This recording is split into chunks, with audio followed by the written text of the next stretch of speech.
So we now kind of ish maybe understand what might be happening with the lockdown, and things are obviously starting to change as of today. This, according to my show, my son, is show number 43 that he's produced for me. Thank you, son. And I said, well, we'll probably finish this Friday because the week after I'm going to have to get back and do my day job. And he said, no, Dad, we're not doing that. We're going to go all the way till next Monday, so we finish on episode 50. And I really appreciate the work Jack has done and the whole team at Primal behind the scenes pulling the shows together. So we've got some great guests lined up all week. Today I'm so delighted. I've got Dr Adele Hite. Now she's in America, and it's just coming up for 5 o'clock in the morning there, but she's kindly agreed to get up early and come live on air. You may recognize the name. She's one of the contributing authors to Diet Doctor, which I know is one of the most popular websites in the UK for medical advice and medical health. And then later in the show, we're going to go and speak to Sophie Greaves at the Trussell Trust, and she looks after the southeast area of the UK. We'll get an update on how the food banks are doing, a bit of an update on how we're doing with the Just Giving page, and also with the texting in that you're doing. And if you can, in this last week of the Food Bank show, make any donation you can to help people across the UK that at the moment, especially with the hard times so many families are finding, they're really struggling, so many people to put meals on the table, especially for their children, because many families, of course, their children have school meals, but with no meals at school at the moment because there's no school, they need help financially, but also the donations into those collection boxes at your local supermarket. So any donation you can make during the show or after the show, that would be fantastic. And we'll, like I say, get an update from Sophie towards the end of the hour. And those of you that have been joining us with our competitions, the one where we say, what did you cook for the first time yesterday? Keep those going in this week, because if next Monday is the last show, then probably next Tuesday we'll be picking our winners and letting two people know who has won either £1,000 worth of free jewellery or a weekend stay in a boutique hotel when they eventually reopen here in Warwickshire, and we'll all go out for a nice big slapper, healthy Primal meal. And the two competitions, one is go on to Facebook, go on to Primal Living, show us what you cooked the first time yesterday, what the thought behind it, what nutritional value it had, what new ingredients did you put in it, why did you cook it, hopefully with a nice photograph. And also the second competition is write down how many foods we discussed with our food facts. And today's food fact, I picked on pomegranate. And pomegranates is something that a couple of years ago we never had in our hats.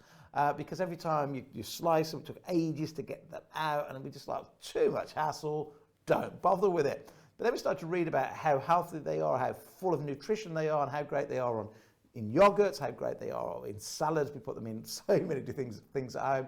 But the way we do it, we cheat a little bit. We get them where they're in the trays in the supermarket, where they've already been picked, full of nutrition, full of antioxidants, and just like most things that are really brightly coloured, really healthy for us. So today's fact was pomegranate. You don't need to know the number. Just go back through all the old videos. I think there was 2 where we missed a food fact because we got so excited about the subject.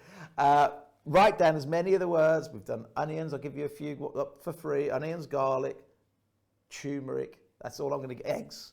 Go and write down as many as you can from the previous videos. It's always when you see the green bar, and we will be picking a winner, I guess, early part of next week. Right. Let's not keep Dr. Adele Hite waiting, because she's got up super early. She's in North Carolina, and we're going to have a great debate about the food guidelines, whether they're right, whether they're wrong, and so on. Good morning, Adele. How are you? Good morning. I'm fine. Thank you for having me. No, my pleasure. 5 o'clock in the morning. Are you normally up that early? Never. Not if I can help it.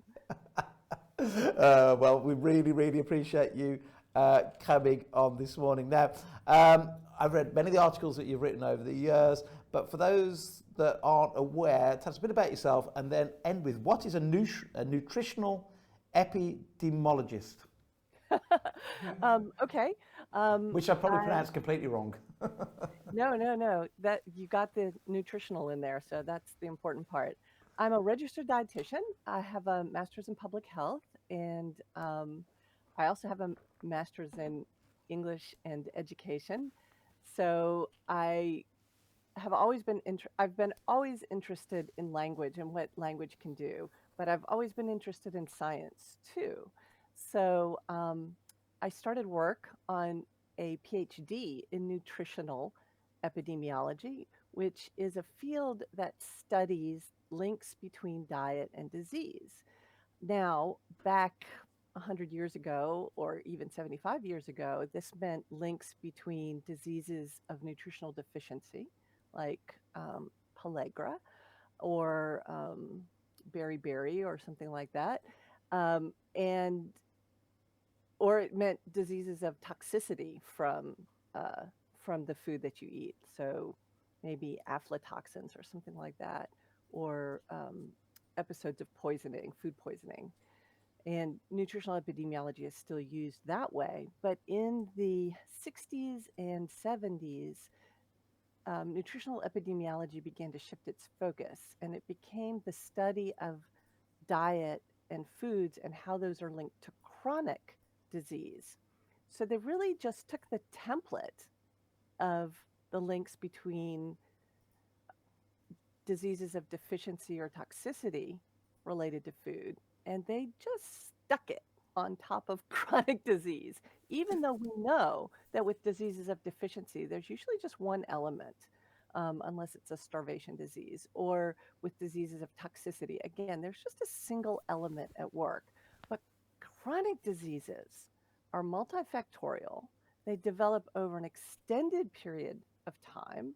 You can't really trace them through a population the way that you can with a disease of deficiency or a disease of toxicity. But here's the most important part, and what we forget sometimes is that with diseases of chronic disease, there's virtually no way to backstop those or to follow them up with randomized control trials, which are considered the gold standards of research. So, everything in nutritional epidemiology that deals with chronic disease is really just a theory. It's Hmm. really just a hypothesis. Um, and that goes for the ones that we agree with and the ones that we disagree with. They're still all just theory because it's really, really hard to prove a link between a dietary factor and a chronic disease because these diseases take so long to develop. There's so many other things that can intervene in the meantime, so many complications, so many biases, so many confounders. Their nutritional epidemiology of chronic disease is, we like to joke, it's such a soft science, it's like jello. It's like the jello of science. You can't really pick it up and hold it and look at it because it's too squishy. There's almost no there. Yeah, I mean, yeah, the first clinical trial aspect in one sense was that ship with the captain on a couple of hundred years ago where they were getting scurvy, and he did randomize them because he had one group eating one thing, one group eating limes and oranges, and eventually they didn't know that it was vitamin C, but that was a randomized trial, and you could do that in that condition. And what you're saying is, we know scurvy is from a lack of vitamin C and rickets from a lack of vitamin D kind of fat now, because you could do randomized studies. But who's going to do a randomized study on, does bacon really lead to cancer? Because you'd have to just have them eating bacon and nothing else. And was it the Right. bacon that caused it, or was it the fact that they weren't eating? So I mean, it's just impossible, isn't it, to get a direct positive link? Exactly. And it's even kind of complicated to get indirect links. I mean, we've had randomized controlled trials about low fat diets, we did this in the US, the Women's Health Initiative, putting women on a low fat diet and seeing if they would have reduced rates of cancer, or reduced rates of heart disease, or reduced rates of obesity. And the first problem we run into is we don't really know what the people are eating, even in a randomized controlled trial, because we can't keep them on lockdown. I mean, maybe we could have done it during these circumstances, but we can't keep people at home for 10 years and monitor everything that they eat. And then there's what else happened during those 8 to 10 years. You know, did they have a major upheaval, a crisis in their family, a death, an unemployment, that are contributing factors to how disease develops in our bodies. So yeah, one, we don't know what people are eating, and two, what else is there? Hundreds and hundreds of other things that contribute to chronic disease. Yeah, absolutely. We have guidelines in the UK, which we kind of copied from the States. We call them our Eat Well guidelines, which I think they're anything but an Eat Well guideline. As my father's doctor tells my dad, who's diabetic, who injects himself every day, he's type 2, he's 80 years old, and his doctor says everything in moderation. And when I question his doctor, he says, well, I'm just following the guidelines, which I just think is crazy. But we copied those from the States. Talk us through your view on your guidelines, which are kind of the same as our guidelines. Why did they ever come about? Were we more healthy before? Should we be getting rid of them? Well, it's very interesting that you mentioned that your father's doctor is suggesting these guidelines as a way of treating or addressing diabetes, because they were never meant to be that. And in fact, the way that we got here in the first place was that we took a clinical intervention and we turned it into public health. And that's a problem. And we continue to do that. So a clinical intervention is when you have someone who has a known disease, who or has a strong family history of a disease, and you want to make a change in their life, or in this case in their diet, to address that individual's personal circumstances. So back in the 60s, we began to think about how we could prevent some of these chronic diseases. We'd pretty much begun to eliminate all of our diseases of deficiency and diseases of toxicity associated with food. So we began to turn our attention to how does food contribute to chronic disease? And one of the things that we thought was that the fat in the diet, maybe specific kinds of fat, maybe cholesterol in the diet, contribute to chronic disease. But these interventions, as they began to sort of bubble up through the research and scientific community, were used at the time only on clinical populations. So when the American Heart Association came out in the early 1960s and said, we think that a low-fat diet may help people with some of these chronic conditions, they were addressing that dietary prescription specifically to people with heart disease, to people with a strong family history of heart disease, and people with obesity. They never meant, at first anyway, for this prescription to apply to the entire population. But it got taken up as that, and then it became applied to the entire population.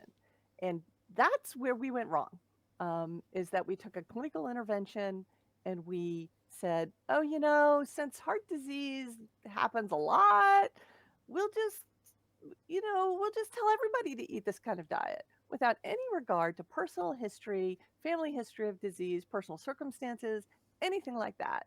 And also without regard to the other implications that a set of national dietary policies will have, because it didn't just affect individuals. So I had the honor of interviewing someone who worked on the 1980 dietary guidelines, the very first ones in the US.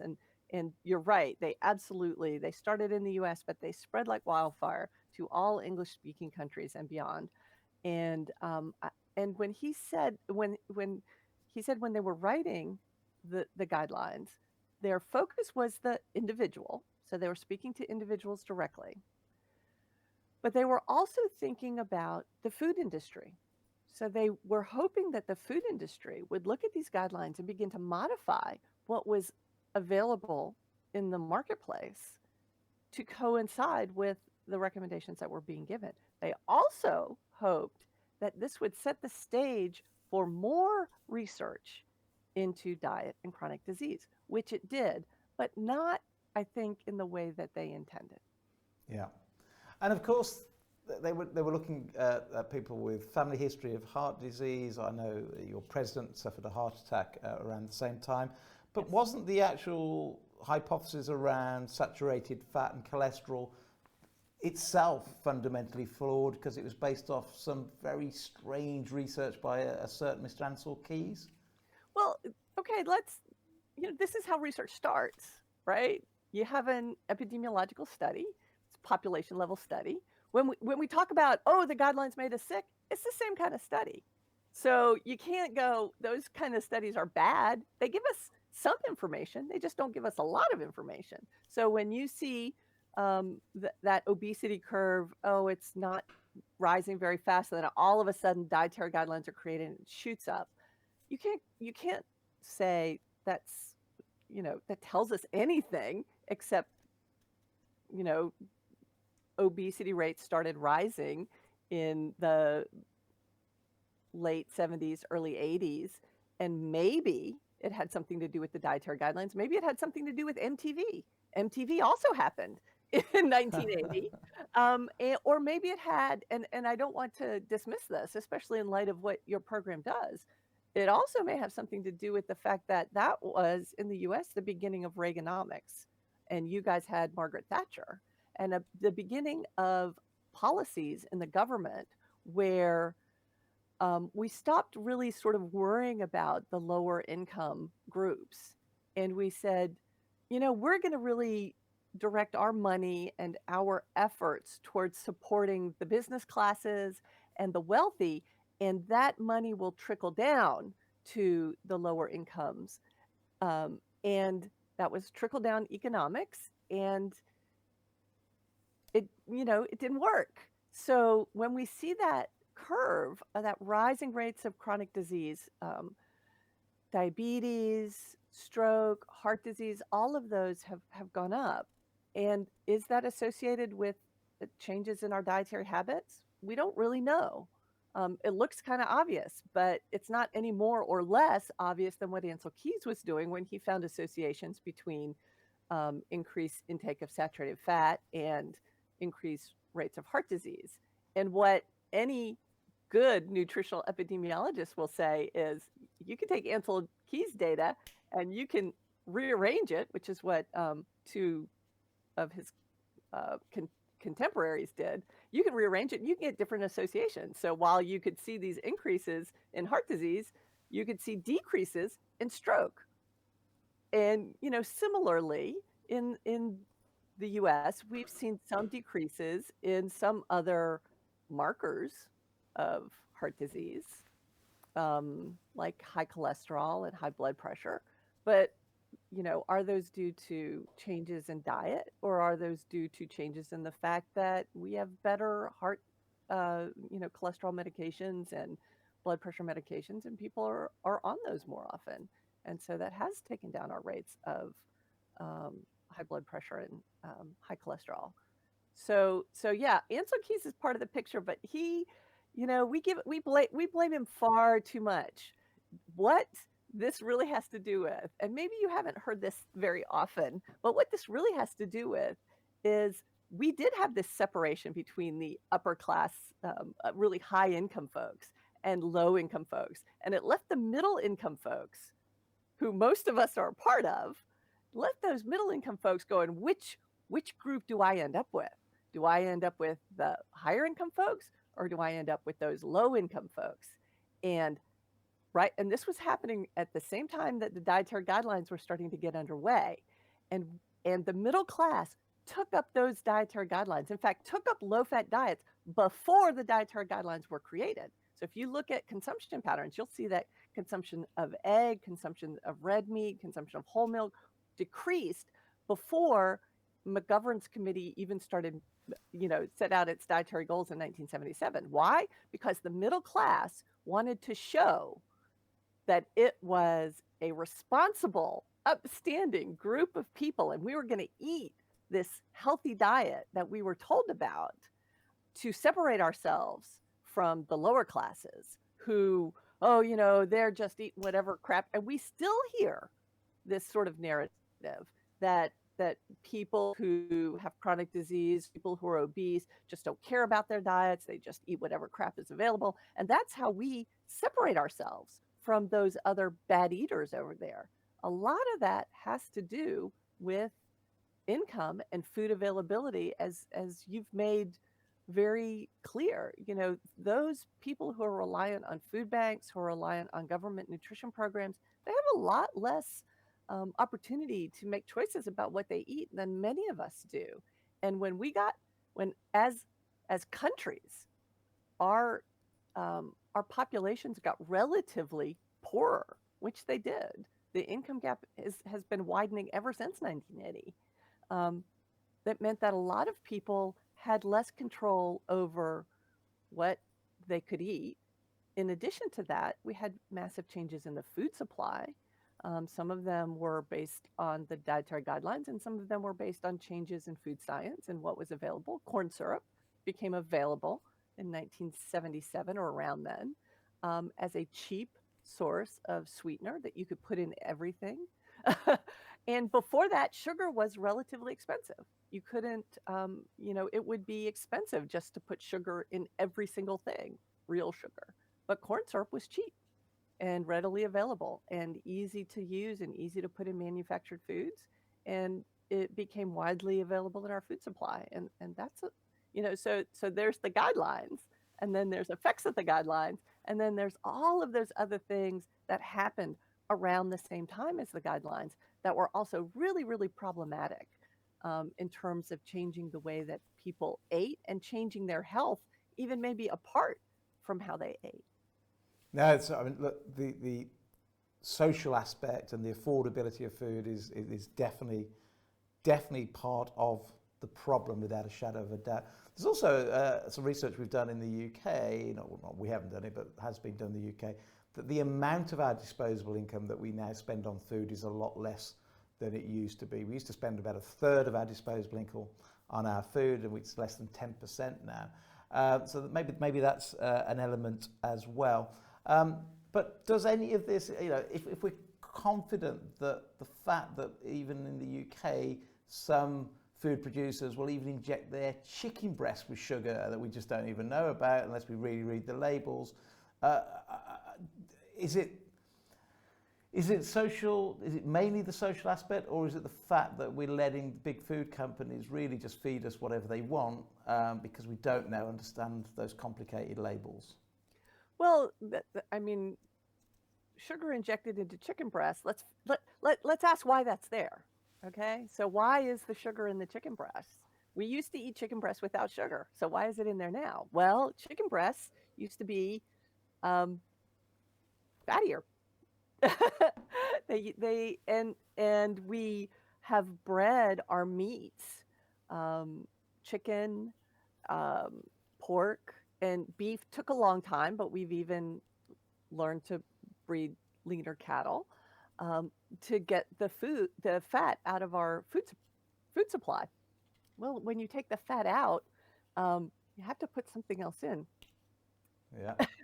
Because otherwise it doesn't taste like much. Yeah, And I mean, supply of sugar is fat. Yeah, well, I mean, back to Ansel Keys, we used to have fat pigs in the UK. You don't see any fat pigs anymore. Since this whole hypothesis about saturated fat being bad for our health, they've made somehow our pigs get skinnier and skinnier and skinnier. You would not reckon, if I put two pigs side by side from 60 years ago and today, they're almost different species. Right. But again, remember, it's not just Ansel Keys. When the middle class heard that fat was going to save them, that they were going to be able to go into their golden years, into their 50s and 60s and 70s, and be able to avoid heart disease and all of these other dread chronic disease that you develop as you get older. And that's what these chronic diseases that we associate with diet used to be considered diseases of old age. And nobody thought that they were so unusual, and it never occurred to anybody to really attempt to prevent them, because they still are strongly associated with aging. Heart disease, stroke, diabetes, all tend to come with old age. Now, to what extent is that our diet, and to what extent is that the human body, just reaching its limits of mortality. But we don't like to think about that, and the middle class really doesn't like to think of that. So, um, so when these ideas came along that we could have these healthy, and remember, this is baby boomer generation, so they have lots of money and lots of expendable income. They took up the idea that we could take these things out of our diet and all of a sudden live these long, healthy lives that weren't available to us before. And they demanded lower fat foods.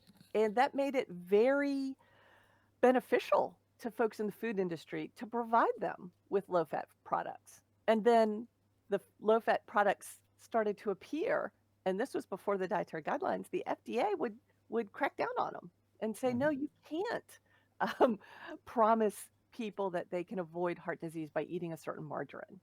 And then what the dietary guidelines do is they took away that um, those guardrails. They took away all of those things that were preventing manufactured foods that didn't have a lot of nutrition, that um, didn't do anything special for you with regards to heart disease, and they were now allowed. You were allowed to label a granola bar, which is nothing but corn, wheat, and soy, and call it healthy because it had reduced amounts of fat compared to something else. Anyway, yeah. So pigs got leaner, cows got leaner, and even the manufacturers of pigs and cows benefited from that because they could sell that lean meat at a higher price. And we forget that the food industry, it's all interconnected. When they took the fat out of the cholesterol out of eggs, so when we started to have these um, products on the shelves where you had egg whites mixed with soybean oil that you could shake up and use as right instead of an egg, which like that makes good sense. But egg yolks didn't disappear from the food supply. They didn't throw those egg yolks in the garbage. They went elsewhere. They went to make premium ice cream, or they went to make pastries. Dairy fat is a great example. So we used to drink whole milk. I grew up drinking whole milk. That's what I thought milk was. And That's what milk is. right, that is what milk is. And they started to take the fat out of milk because consumers were demanding it. Middle class consumers were demanding it. So now you have low fat milk, but you've got all this dairy fat. Well, they don't dump it. It goes into cheap cheese. And when you have cheap cheese, you have cheap cheese pizza with cheese in the crust and double, triple cheese on top. And you can get 3 of these cheap cheese pizzas for $10, and it makes for cheap food. So every time we pulled on these strings in the food supply to take the fat out of our food so that middle class consumers could buy low fat food, it made fat cheaper in other areas of the food supply. And that really changed what was available to folks who weren't middle class. Yep. And it changed what we had available to us. So people talk about, oh, we didn't used to have all of these, pizza joints and buffalo wings, but those things came into existence not because consumers were like, I need more cheap pizza, but because the ingredients to make these things did become cheaper and more available because of other changes we made in the food supply. Protein, however, is still one of the most expensive foods that you can purchase. It's never become inexpensive. We've just taken the fat out of it. Yeah, absolutely.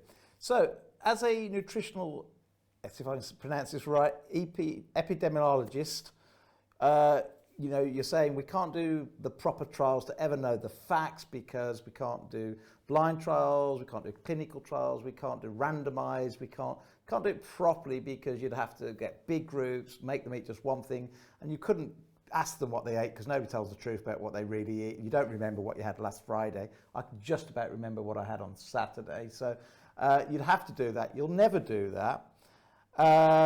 We know for a fact, for example, back at the beginning of your sort of industry, you could do that because you knew what caused scurvy, not enough vitamin C, not enough vitamin D, rickets, etc., etc. But as I wrote my latest book, speaking to hundreds of doctors, while we don't have the studies there, I personally believe, and I'm more than happy for you to shoot me down in any way at all, because I love a debate.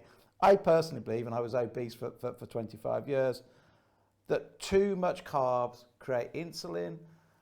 Too much insulin, undeniable in my world, and there's quite a lot of studies now, has a link to diabetes, and diabetes has a link to excessive heart disease. I'm not saying it's the whole picture, but surely it's time to readdress and let people know that certainly the processed carbs break down to nothing more than sugar, and too much sugar probably is the devil.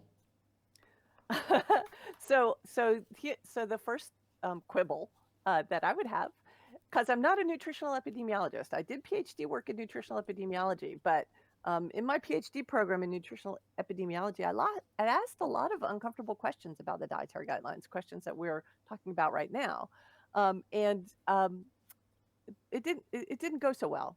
Um, my advisor took a position at another university, which sometimes happens when you're working on a PhD, and nobody else wanted me as a student because I had done a lot of advocating for looking into the guidelines and seeing how they had affected our health.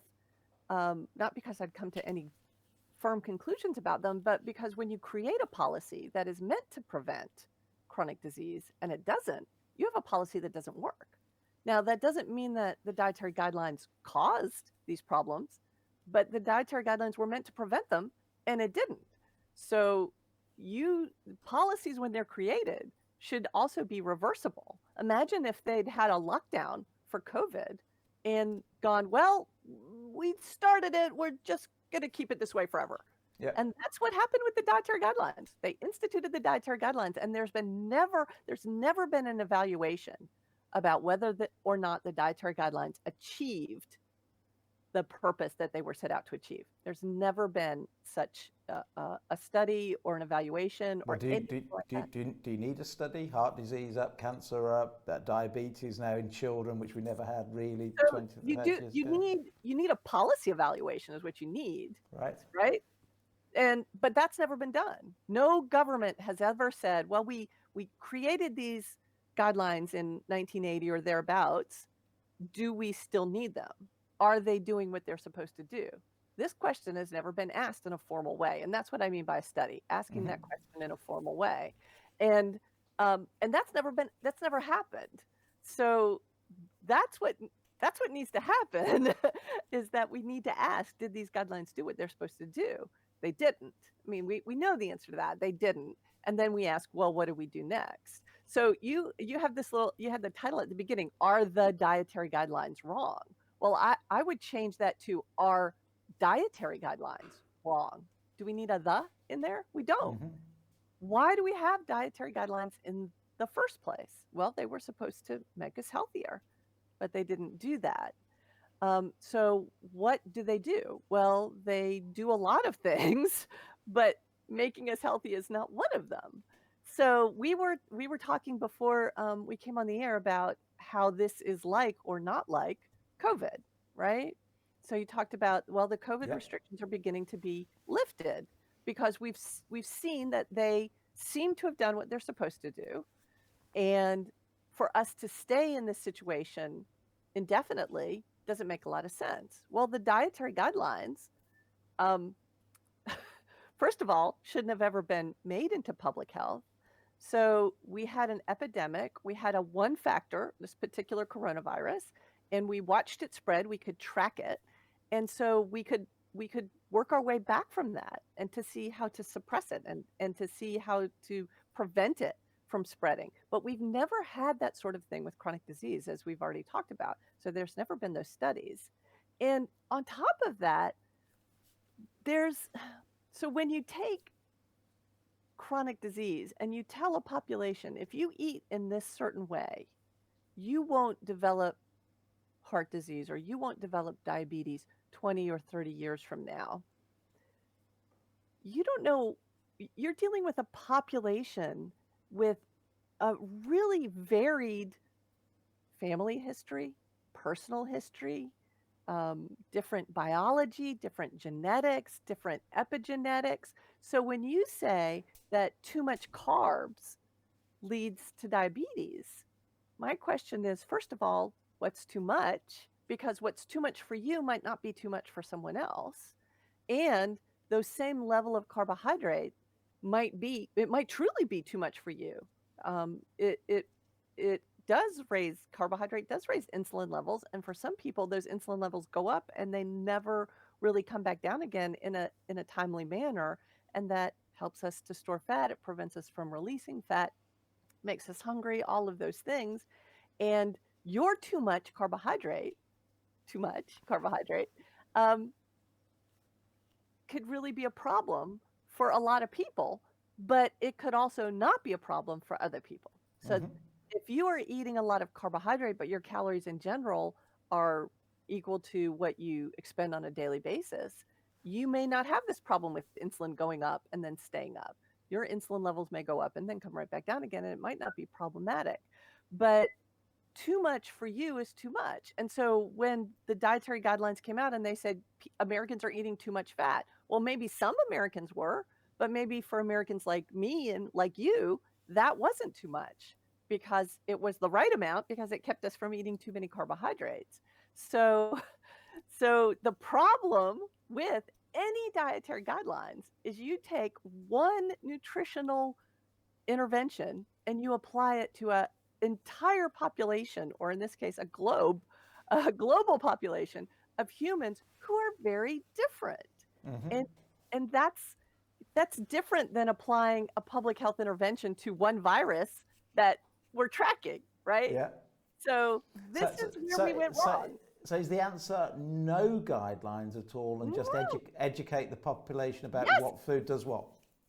Yes, that's the answer. The Yeah. answer is no dietary guidelines. One, it would take away that manipulation of health, what a healthy item of food is, by the food industry. They would no longer have the ability to say this food is healthier than this other food because we've reduced the fat, we've reduced the sodium, we've reduced the cholesterol, because food would have to be healthy based on what's healthy for you, Yeah. right? Not what's healthy for a population. So removing dietary guidelines would remove the ability for some food manufacturers to label certain products as healthier than others. And Very interesting. that would be a good start. But what do we really need from food? So you asked me a question about balanced diets, right? So do we need to eat a balanced diet? Because a lot of people look at low carb diets and they go, that's not balanced. You're eating too much of these kinds of foods and not enough of these other kinds of food, and you have to have balance. So I would say to that, food is like information. Um, and and it is information to our bodies. It tells our bodies what the environment out there looks like and whether we have enough food or whether we need more food or what. It tells our bodies what to do based on the information that it gets from food. So when we talk about information, do we want people to get balanced information? So every article that I read out of The Guardian, I now have to go and get an article out of the Daily Mirror and read one too, right? Yeah. Or if I read an article out of the New York Times, then I have to pick up the National Enquirer and read an article out of that as well. Is that a balanced information diet? Nobody would think that that's true. Yeah. They would think, well, you need accurate information. That's really, shouldn't worry about balancing your information. That doesn't make a lot of sense. You need accurate information. Well, when it comes to diet, you need essential nutrition. You don't need balanced nutrition. That's meaningless. You need essential nutrition. So that's the first thing. Nutrition, your body has essential requirements that it needs from food. You got to get it. Every human being has essential nutritional requirements. And the other thing that food should do for you that we've forgotten about because we've been so focused on preventing chronic disease that we don't even know how to prevent is that it should keep you metabolically healthy today, this week, this month, this year. So essential nutrition and metabolic health, that's all our guidelines should talk about. Yeah. And since there's not one recipe for metabolic health, the dietary guidelines should say, get adequate essential nutrition, calories, protein, micronutrients like fruits and vegetables. You're talking about pomegranates and those sorts of things, and the vitamins and minerals that come with that, and essential fatty acids. There's no essential carbohydrate. That doesn't mean essential carbohydrates are bad, but it just means that that's not our first focus, right?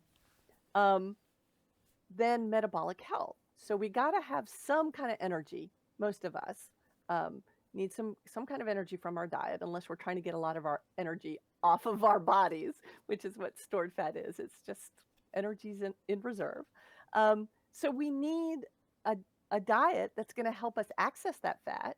We need a diet that's going to help us not store more fat if that's not what we need to do right now. So that's metabolic health. Keep your blood pressure down, keep your blood sugars down, keep you from storing fat, especially around your abdomen, because that's metabolically unhealthy fat in particular. And what nutrients help you, not everyone, but you personally do that? Well, for you, it's a diet that's lower in carbs and higher in fat. For me, that's the same kind of diet. So I was diagnosed with prediabetes about 20 years ago, and I've never had any advancement of the disease because of the diet that I eat. So my dad was diagnosed with full-blown diabetes probably about 15 years before he died. Wow. And I put him on a low-carb diet, and he never had any advancement of his disease. He never went on diabetes medications because he managed his carbohydrate intake. Now, was it a super keto, low carb, no carb, whatever? No, it was, we called it the crappy low carb diet, because he would eat mostly low carb most of the time, and every now and then he'd have a cookie. But he was careful with his weight and with his blood sugars, and he would get stricter if he started to gain a little weight. He'd get a little stricter, and if he got back down to what he considered his bottom line, then he'd loosen up a little bit. And that worked really, really well for him for 15 years. And his brother, who was diagnosed with diabetes about the same time, went a different path and had really, really different outcomes. And it was sad to watch. And it's always, to me, very makes me really unhappy when I see people with diabetes complications. And I wonder if they'd been offered a different option. Yeah. If that would have helped. I mean, not necessarily. We don't know, but maybe. But they're never given the option. Absolutely. I mean, it's just tragic when you see that. And you took your own decisions. And your dad did the same. So we've got loads of questions coming in. Are you happy to take some questions from our viewers? Absolutely. Brilliant. But I'm with you. I think we're overfed in many ways. We're undernourished. We're not getting the right. Maybe it's in our whole education. Maybe we have to stop people putting low fat or low carbs or high fat. Maybe we have to get away from the three macronutrients on labeling and say, look, let's not talk about whether it's fat, whether it's sugar, whether it's protein.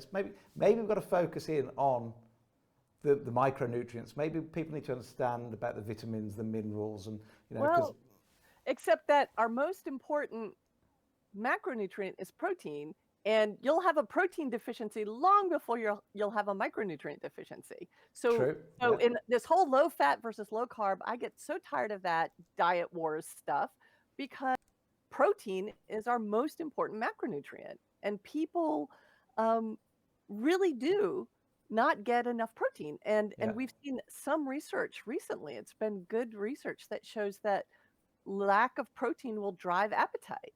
And so if you don't get enough protein, you're going to keep eating until you do. That's what any animal will do. Any animal, your dog, your cat, a cow, will keep eating until they get enough protein. So why not humans, right? Yeah. That's great advice. I interviewed Dr. Sean Baker the other day, who's obviously the carnivore man, and he says something very, very similar. Right, let's get to the top of the list. So many people here. Good morning, everybody.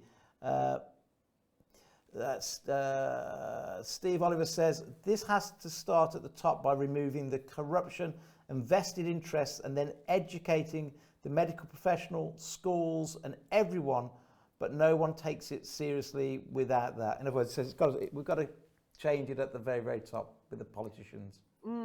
Okay, we can, or we can change it in the clinics, because instead of having a doctor that your father's going to saying, oh, but he's eating a balanced diet, what if that doctor were educated to know that a low carbohydrate diet would help your father to maybe use less insulin and maybe prevent some complications or some advancement of disease? I think it needs to start with educating clinicians, and we don't need government policy to do that, quite honestly. On Diet Doctor, to promote the company that I work for and with, we have a continuing medical education course on low carbohydrate diets and metabolic disease, including diabetes and obesity.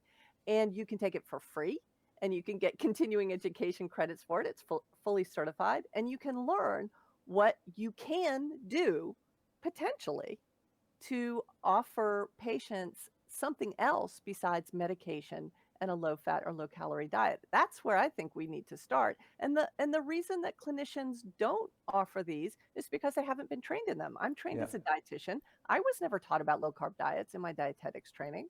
So it's not, I don't think it's corruption. I think it's lack of education. People aren't out there going, oh, let's make everyone in the UK fat and sick. Oh, I don't think that's happening. I think that people think that they're doing the right thing, and they don't know not to do something differently. But if we educated clinicians, they'd know. Yeah, great advice. I've seen your CME program at Diet Doctor. It looks absolutely fantastic, and applaud you and everybody involved with that. It really is superb.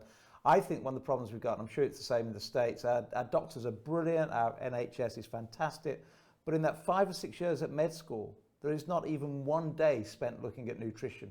It's really, the whole course is about diagnosing what's wrong with somebody and then what's the right medication. I think we've got to I said recently, and I got told off for it, but I said we're not really a national health service, we're a national hospital service. We need to get a real, if food is the medicine, if food is the main thing that makes us sick if we get it wrong, surely we need to be rethinking about the way we train our doctors in med school.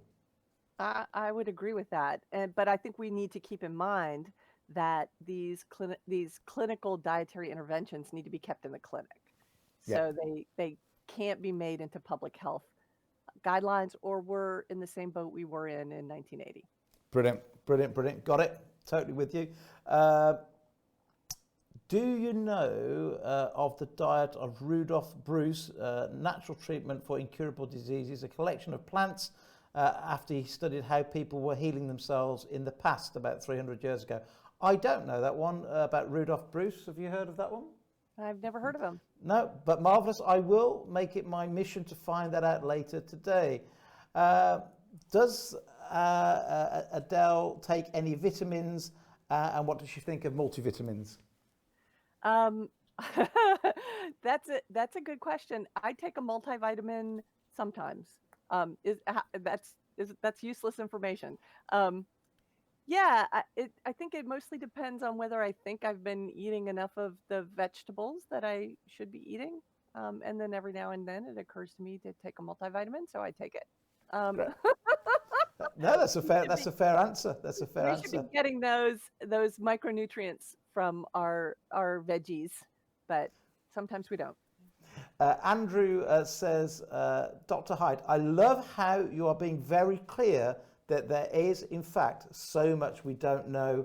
Very refreshing. Thanks. Yeah, well, that's sort of my jam.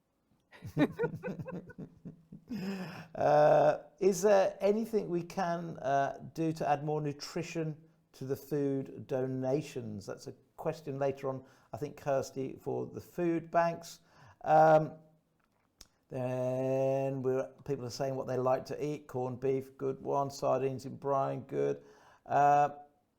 Andrew also says cut the fat, kill the flavour. Good point. Daniel says I like well grilled meat, bacon. Here's one then. Daniela says, I like well-grilled meat, bacon, so they are they cancer-forming, i.e. a combination of meat and slightly burnt, can that cause cancer? I think the question is there any proof that a burnt meat is carcinogenic? And I've got some research I can talk on that one, but let's get what you've got, what you think about that, Adele. Well, again, how would we know this? Do we find associations? Sure, but we find associations between, a lot of things. Ansel Keys was working from associations, right? So, uh, as I recall, there's these. I remember.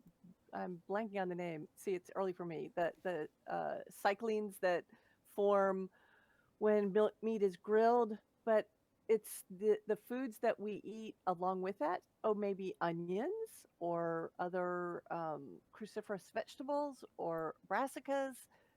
Like those are the antidote to them. So Yeah, I would say if you're going to eat grilled meat, eat some veggies with it. But yeah, we don't know.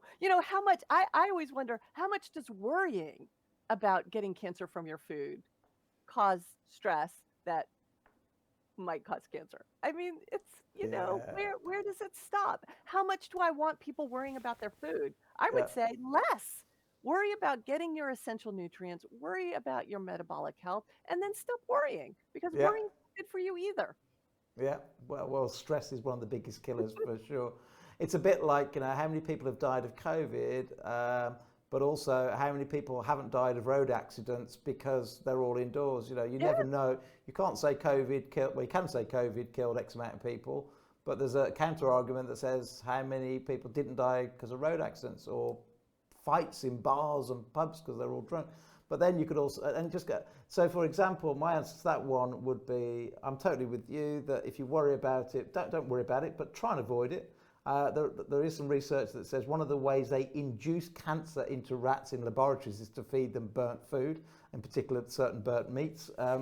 But hey, maybe, who knows, but try and But avoid it. they also breed these same rats so that they will develop cancers easily.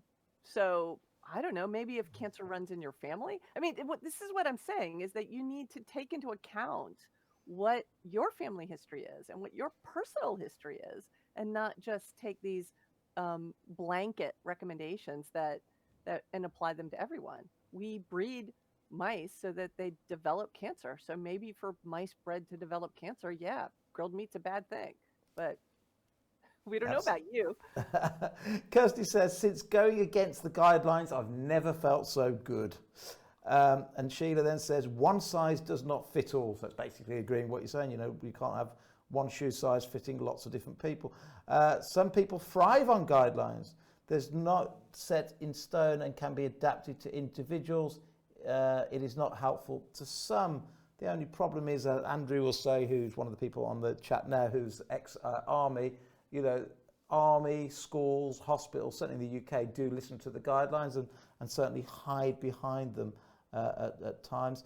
Edith says, I had a stroke in 2018. I was morbid obese, have lost 8 stone on low carb and cutting out the sugar.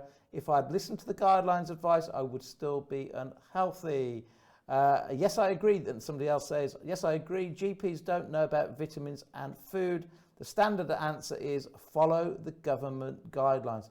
We must start a request that every GP surgery should have a dietitian within the surgery. So I think we've really started a good debate there this morning.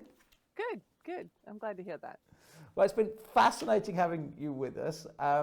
Thank you for all your time. I'd love to catch up with you again at some point. And we've had all the time you've been on the website you're associated with, which is Diet Doctor. The course that you talked about there, continuing medical, is it CME, continuing medical education. That's right. I've had a browse of that, looks fantastic. And so a huge thank you for everybody in the UK for being with us this morning. Well, thanks to you for having me. No, it's been our pleasure completely. Pleasure.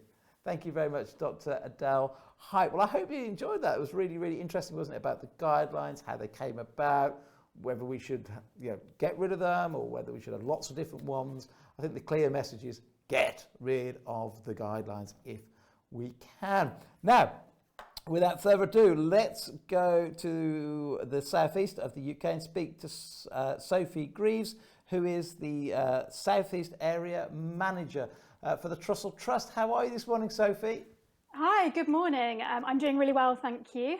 Good. Thanks for having me on. No, it's our pleasure completely. Give us an update from your area and the food banks in general.